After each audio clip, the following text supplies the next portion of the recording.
राधे राधे मेरे प्यारे भाइयों बहनों माताओं व बंधुओं, संस्कार की बातें चैनल में आपका स्वागत है। बंधुओं, आज मैं अपनी वीडियो में आपको बताने जा रही हूँ जितिया अर्थात जीवित पुत्र का व्रत कब रखा जाएगा, पूजा विधि, शुभ मुहूर्त क्या होगी और पारण का समय क्या होगा।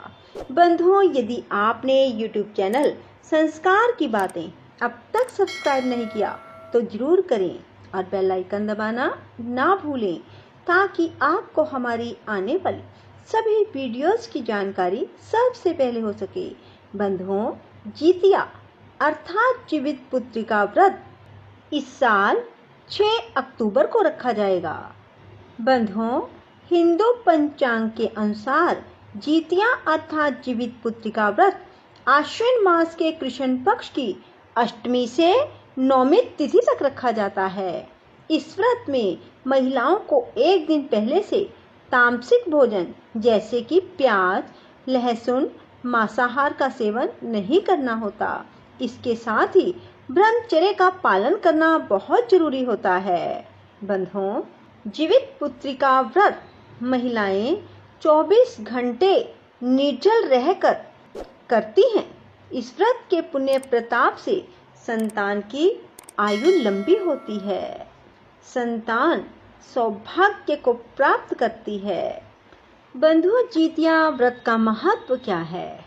धार्मिक मान्यताओं के अनुसार जितिया व्रत अर्थात जीवित पुत्री का व्रत सुहागिन महिलाएं संतान प्राप्ति की कामना के लिए करती हैं।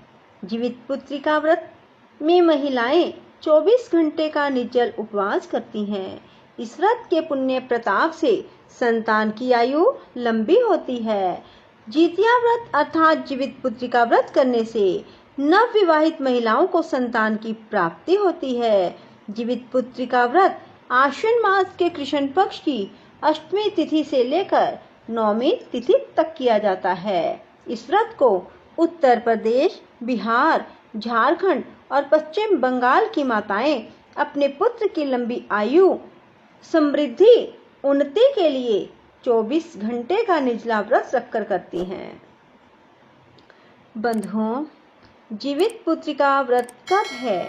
इस साल जीवित पुत्री का व्रत अर्थात जितिया व्रत 5 अक्टूबर की रात से शुरू होगा और 7 अक्टूबर तक चलेगा।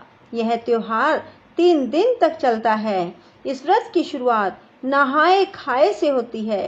पहले दिन नहाए खाए, दूसरे दिन निर्जल व्रत और तीसरे दिन व्रत का पारण किया जाता है। 5 अक्टूबर को नहाए खाए से इस व्रत की शुरुआत होगी। पहले दिन नहाए खाए, दूसरे दिन निर्जला व्रत और तीसरे दिन व्रत पारण किया जाता है। 5 अक्टूबर को नहाए खाए से इस व्रत की शुरुआत होगी और 6 अक्टूबर को महिलाएं निर्जला व्रत रखेंगी और इस व्रत का पारण 7 अक्टूबर को किया जाएगा। बंधुओं, जितिया व्रत के नियम क्या हैं? जितिया व्रत के पहले दिन महिलाएं सूर्योदय से पहले जाकर रात में ही स्नान करके पूजा करती हैं और फिर एक बार भोजन ग्रहण करती हैं। उसके बाद पूरा दिन निर्जल व्रत किया जाता है। इसके बाद दूसरे दिन सुबह सवेरे स्नान के बाद महिलाएं पूजा पाठ करती हैं, फिर पूरा दिन निर्जल व्रत रखती हैं और व्रत के तीसरे दिन व्रत का पारण करती हैं। बंधुओं, जितिया व्रत का नहाए खाए कैसे करें? जितिया अर्थात जीवित पुत्री का व्रत का नहाए खाए बिल्कुल छठ पर्व की तरह होता है। इस दिन महिलाएं सुबह सुबह उठकर गंगा स्नान करती हैं, पूजा करती हैं और यदि आपके पास गंगा जी नहीं है तो आप सामान्य जल में गंगा जल मिलाकर स्नान कर सकते हैं। नहाए खाए के दिन सिर्फ एक बार ही भोजन करना होता है। बंधुओं, जीवित पुत्री का व्रत की पूजा विधि क्या है? सुबह स्नान करने के बाद व्रती मनुष्य प्रदोष काल में गाय के गोबर से पूजा स्थल को लीप कर साफ कर ले। इसके बाद वहां एक छोटा सा तालाब बना ले। तालाब के पास एक पाकड़ की डाल लाकर खड़ा कर दें। जीमूत वाहन की कुश निर्मित मूर्ति जल के पात्र में स्थापित करें। कुशा से बने जीमूत वाहन की प्रतिमा को धूप, दीप, चावल, रोली, पुष्प आदि अर्पित करें। इस व्रत में मिट्टी और गाय के गोबर से चील व स्यारन की मूर्ति बनाएं। इसके माथे पर लाल सिंदूर का टीका लगाया जाता है। पूजा समाप्त होने के बाद जीवित पुत्रिका व्रत की कथा सुननी चाहिए।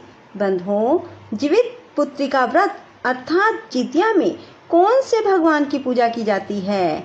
जीवित पुत्रिका व्रत अर्थात जितिया व्रत में अन्न जल का त्याग कर माताएं संतान की दीर्घ आयु, आरोग्य और सुखमय जीवन की कामना के लिए व्रत रखती हैं। जितिया में जिमुत वाहन भगवान की पूजा प्रदोष काल में की जाती है। इस बार जीवित पुत्रिका व्रत 6 अक्टूबर को रखा जाएगा। बंधुओं, पौराणिक कथा के अनुसार महाभारत युद्ध के दौरान अश्वत्थामा पिता की मौत का समाचार सुनकर बेहद नाराज हो गए। वे मन में बदले की भावना लेकर पांडवों के शिविर में पहुंच गए। शिविर में 5 लोग सो रहे थे, जिसे अश्वत्थामा ने पांडव समझकर मृत्यु लोक पहुंचा दिया। मारे गए ये 5 लोग द्रौपदी की संतान कही जाती है। इस घटना के बाद अर्जुन ने अश्वत्थामा को बंदी बनाकर उनकी दिव्य मणि छीन ली, जिससे क्रोधित होकर अश्वत्थामा ने गर्भ में पल रहे अभिमन्यु के बच्चे को मौत के घाट उतार दिया। इसके बाद भगवान कृष्ण ने अभिमन्यु की पत्नी उत्तरा की अजन्मी संतान को अपने सभी पुण्य का फल देकर गर्भ में ही जीवित कर दिया। गर्भ में पल रहे इस बच्चे को जीवित पुत्रिका का नाम दिया गया। तभी से माताएं अपने बच्चे की लंबी उम्र के लिए और रक्षा की कामना से जीवित पुत्रिका व्रत करती हैं।